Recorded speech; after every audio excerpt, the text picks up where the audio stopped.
Hi everyone, this is Ken, TPG the Pageant Guy. Kitatapos nga lang ng National Costume Competition kahapon sa Urdaneta City, Pangasinan. And nasaksihan natin ng live. During the competition show, in-announce ang kanilang top 6. And they were Tacloban, Pangasinan, Iloilo Province, Baguio, Negros Occidental, and Pampanga. So today gagawa tayo ng listahan without rank and ira-rank natin yung final 6. Let's go! First on my special mention list is Summer Island. I guess Catherine Wardell nag-perform naman. Maganda naman yung costume niya. Medyo nahirapan nga lang siya sa sobrang laki but nonetheless, maganda talaga si Summer Island. Gandang-ganda ako sa bata ngayon. Next is Albay. For me, Albay is a really good show starter. I don't know kung ilang beses ko nang sinabi sa mga vlogs, sa live, sa lahat ng content ko. Hindi ka talaga mapapahiya kapag si Alexandra Krishna Orino ang show starter. And ang ganda ng performance niya.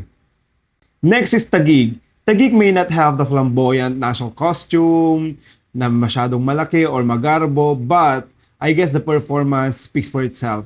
Palaging kahit anong isuot ni Bella, I think nadadala niya, and kudos. Kung halimbawa, kukumpit ka sa national costume sa ibang bansa, that is an intelligent choice kasi madali lang ipak, dalhin mo na, hindi masyadong malaki, pero maganda. Next performance that I would like to commend also is for Cebu City. I guess yung Santo Niño on Waters ni April Smith was well executed. Maganda ang costume. Hindi man ganon ka-stand out among others, but grabe rin si April Smith kapag nagdadala. Kaya hindi ko talaga matanggal-tanggal sa listahan ko when it comes to showmanship si April Smith.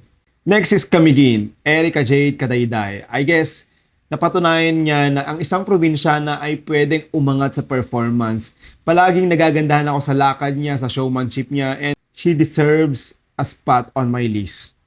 Special shoutout also goes to Mountain Province. Ay, alam ko na naman yung pag ganon-ganon ni Mountain Province. Abangan mo na naman kay Sherman yan, gagawin na naman ng content yan. Pero anyway, maganda yung performance si Mountain Province. It was regal, it was classy, it was clean. Hindi siya pang MGI tignan.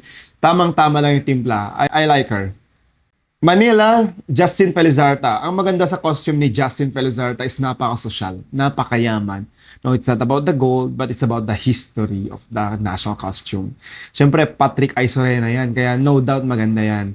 Pero, yun nga lang, marami rin nag-stand out kasi sa performance. Feeling ko nahirapan rin siya in a way dahil huge yung costume niya. Pero overall, maganda talaga siya. Oriental Mindoro, yung may Apo Reef. Oy, ganda nun ha. Para siyang Flores de Mayo na national costume. Pero under the sea. Parang gano'n yung theme niya for me. And nagandahan ako sa Oriental Mindoro, to be fair. Next is Tarlac, Kulug at Kidlat. Ganda ng kay Tarlac. Grabe. Alam mo yung parang nakikita mong futuristic. Tapos yung galaw niya parang Lady Gaga, naggaganon-ganon siya. Bagay yon sa international pageant. I guess pag dadalhin yon, matutuwa rin yung ibang lahi. Pero ako, nasa listahan ko yun Codus, Marian, and Team. Ganda. Next on my list is Ilocos Norte. Ilocos Norte, grabe maganda yung performance niya. Nung evening gown, napansin ko siya. Nung CDI, napansin ko siya. This time, isa-shoutout ko na siya dito formally sa vlog. And for me, Ilocos Norte deserves a clap. Ganda ng costume, ganda ng execution, and yun yung advantage rin niya. Among all the newbies and Philcom, isa siya sa maganda ang execution when it comes to stage performance. Maganda. Next on my list is Cavite. I guess that was a very clean national costume. Ang ganda tignan, di ba? Ang linis tignan. And Jensel, you did a great job. And sabi mo nga sa akin, hindi ka na manananggal this time. Sabi ko kasi guys, during her EG, na parang nahati yung katawan niya kasi nag-blend yung lower part ng gown niya. But kudos Cavite, you did well. Next on my list is Tandag. Uy, saan ang galing yun? But ang galing. Galing ni Tandag, no? Palagi pag stage performance, kapag showmanship, isa rin sa Tandag na hindi mo pwedeng baliwalain. So kudos to Tandag. Of course, sinong makakalimot kay Nicole? Nicole Cruz ng Sarangani. I really love the costume also. I like the execution. She may not be uploaded by other people, but for me, nakuha niya yung attention ko. Maganda yung execution ng costume. Maganda yung details. So, kudos. Kasali ka sa listahan ko, Sarangani. Next on my list also is Iloilo City. Zesta Espinosa. Nagagandahan ako doon Dahil ang ganda ng pag-picture nila ng river nila, yung nabuhay na river nila doon sa Iloilo City na maraming mangroves. Nakapunta na kasi ako doon, maganda talaga siya. And at the same time, ang maganda kasi sa Iloilo is proud sila na yun ang cleanest river in the Philippines. If they did, kaya rin natin. Parang it was an inspiration na pwedeng buhayin ang anyong tubig, which is river, sa inyong mga lugar. Gaya ng ginawa ng Iloilo. Siguro kailangan lang pagtulungan. So kudos to Iloilo City. Another on my list is Sultan Kudarat. Ang ganda ng reef, no? Ang ganda ng coral reefs, ang ganda ng combination. Gandang-ganda ako kay Jen. Palagi ko sinasabi na kapag nasa stage siya, para siyang manika, no? And although may mga hawig yung nut cost niya during the competition, I guess for me, among all ng kahawig niya, si Sultan Kudarat ang nag-stand out. Special shout out also goes to Tuguegarao. You know, ang ganda ng modernized na robotic na bridge ng Tuguegarao. And maganda yung pagtalikod niya, parang naging ano siya, naging classic kasi may paint ng parang diwata ba yun or what. And I think Tuguegarao deserves also an applause for that one. So that wraps up my special list. Tungo naman tayo sa top 6. Pangasinan. I put Pangasinan at my number 6 spot dahil nung pagkakita ko paglabas niya, ay, grabe. No, people will be telling na, dahil Urdaneta City, Pangasinan ang host ng national costume. No, it's not really that one. Ang ganda talaga ng performance niya. And akala mo nakapikit siya kapag nandun ka sa live, kapag pinapanood mo siya. Siyempre, hindi namin nakikita yung close-up ng camera, diba? Doon kami sa live nakafocus kami sa stage. Ang ganda. Ang galing. Kung sino man gumawa ng Natcos ni Pangasinan, magaling. Kudos talaga yan. At my number 5 spot is Baguio, Roxy Bayens. Hindi ba kayo naaalarma kay Baguio? Ako kasi napansin ko, palagi siyang nasa listahan. Aqua Boracay, di ba? Performance sa evening gown, sa CDI. Nandun rin siya sa Mugs, nandun rin siya sa Pablo, di ba? Na listahan. O, nandun siya sa Ever Bilena. So parang palagi siyang nasa listahan, palagi siyang napapansin. So far, most consistent. And even now, sa Natcos, kasali siya sa top 6. Grabe naman si Roxy Bayens, pero I'm so happy. Kasi, to be fair, her nut cost is not that super ganda, but her performance was. Yung aura niya, yung dating niya, yun palagi ko sinasabi. Kaya palagi napapansin si Roxy Bayens because yung aura niya nagra-radiate. On stage, on cam, and galing na Baguio. Sure spot na to. At my number 4 is Pampanga. Nabasa ko yung mga comments, guys, nung na-upload na yung performance niya na bakit daw nasali sa top 6 and all.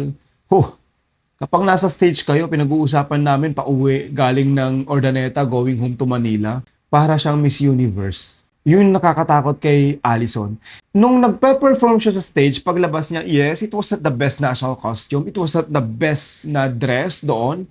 Pero yung performance, it was fabulous. Grabe, para siyang nagko-compete na sa international stage. And sabi nga namin sa sasakyan nung pauwi kami, along with some other vloggers, na hindi kami magtataka kung siya yung may Miss Universe Philippines if ever. Kasi parang may iba siyang dating sa stage.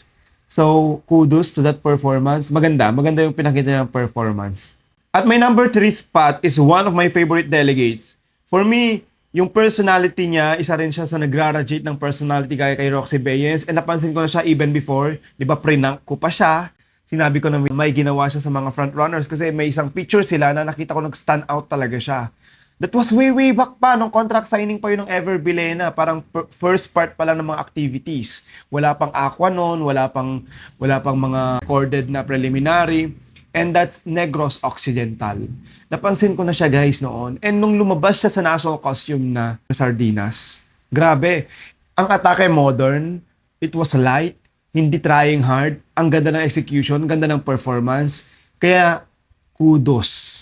Congratulations, Negros Occidental. For me, hindi na siya underdog. Hindi na siya dark horse. She's already a front runner. Number 2 spot, for me, dito, nagkatalo tayo sa number 2 and number 1 dahil tinignan ko yung execution, story, and at the same time, yung overall impact ng costume. Kung in terms of details, in terms of ganda ng costume, ibibigay ko to kay Iloilo Province. And she's my number 2. The reason why na number 2 ko siya is because I guess maganda talaga yung costume, guys. Physically, pag nandun kayo, mapapansin nyo. And I guess even with the other candidates, mag-agree sila na yun ang magandang costume when it comes to details. Talagang mapapawaw ka. And nung pagtalikod niya, tapos grabe, may details na angel clam. Galing, ganda nun. Kahit si Sir Ferdy ng Eventology, sabi niya, ito yung favorite ko na national costume. When it comes to details, what I mean. Ang galing. It was a good redemption for Nikki Hutay kasi for me, that performance of Iloilo Province really deserve a big clap. And I'm happy, I'm so glad na nakapasok siya sa top 6. And nakita nyo ba yung clip na kahit si Bea Milan-Windorski ng La Union tumatalon? So happy na pumasok sa top 6 si Miss Nikki Hutay. Grabe. Galing, galing. For my number 1 spot, rising from the ground is Tacloban City. Siguro naman mag-agree kayo, grabe na execution niya, may drama, may story, and nangilabot talaga ako. During my live sa TikTok, bago magsimula yung show, sinabi ko na may aabangan kayong costume, and feeling ko hindi ako napahiya. Dahil nung paglabas niya, kita mo na, it was bagyo. Tapos nung zoom in yung details, nakita mo yung mga kamay na nalulunod dun sa skirts and all. Tapos nung sumisigaw siya ng help.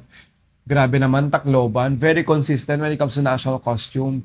And I guess the creativity, the story, yung hugot doon, since it speaks about water, di ba, yung theme nila. Parang ang ganda naman. It was a message to every one of us also na there's a climate change. So we should take care of our Mother Earth. Parang ganon. Alam mo yon, feeling ko, best in national costume siya kung halimbawa may i-award na solo, and she's my number 1. Congratulations Jacqueline Gulrajani ng Tacloban City for that wonderful performance. It was well executed. Congratulations also to Direk Andrew kasi alam ko kung paano niya pinaghirapan yung choreography, kung paano i-execute yung national costume to her team. Grabe. Kudos MUPH Tacloban. And that ends our national costume review. Sa inyo, sino pa ang dapat nating ilista or pansinin sa national costume? Comment down below, like, share, subscribe. Thank you so much.